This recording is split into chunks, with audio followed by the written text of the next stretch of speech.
Ryan Holiday की book ego is the enemy part 2 success का last chapter, chapter number 9, for whatever comes next ego is the enemy. जो कुछ भी आगे होने वाला है, अना हमारी दुश्मन है। आप कामयाबी हासिल कर चुके हैं, पहाड़ सर कर चुके हैं, किसी मकाम पे पहुंच चुके हैं जिसके लिए आपने बड़ी तगोदो की, मेहनत की, क्या कुछ गवाया, कितने लोगों को नाराज़ किया, कितने लोगों को राज़ी करने के लिए क्या कुछ जतन किया, क्या कुछ नहीं किया।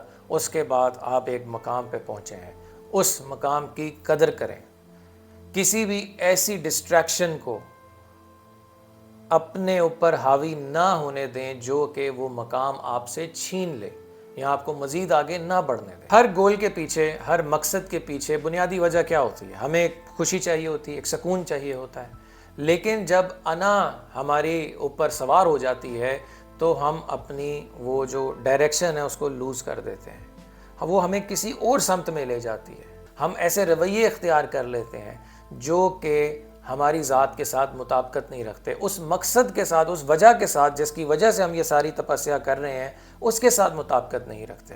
किसी भी ऐसी डिस्ट्रैक्शन को अपने ऊपर हावी ना होने दें जो कि वो मकाम आपसे छीन ले या आपको मज़ीद आगे ना बढ़ने दें। अगर हम अपने आप को सही तरीके से डिसिप्लिन ना कर सके और इस अना के बेलगाम घोड़े को लगाम ना डाल सके तो ये हमें डिस्ट्रैक्ट करेगा, और जब डिस्ट्रैक्शन होती है तो आप सही तरीके से रद्द अमल इख्तियार नहीं कर सकते। हमें एक क्लियर माइंड चाहिए। अपने आप को समझें, अपने रोल को आइडेंटिफाई करें और आजिज़ हो के अपने उस रोल के ऊपर काम करते रहें।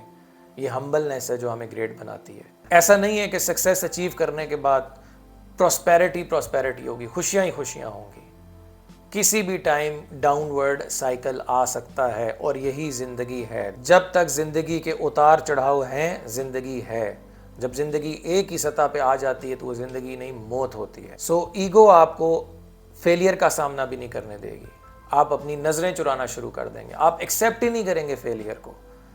आपको अगर किसी किस्म का भी डिक्लाइन आएगी, किसी किस्म का भी लॉस होगा, ईगो आपको उस चीज़ को एक्सेप्ट ही नहीं करने देगी और वो इतना बड़ा डिज़ास्टर बन जाएगा कि फिर वो इनएविटेबल हो जाएगा और वो चीज़ आपको भी आखिर में निगल जाएगी। सबसे ज़्यादा अगर ईगो से हमें बचना है, वो हमें उस स्टेज पे बचना है जब हम कुछ अचीव कर लेते हैं।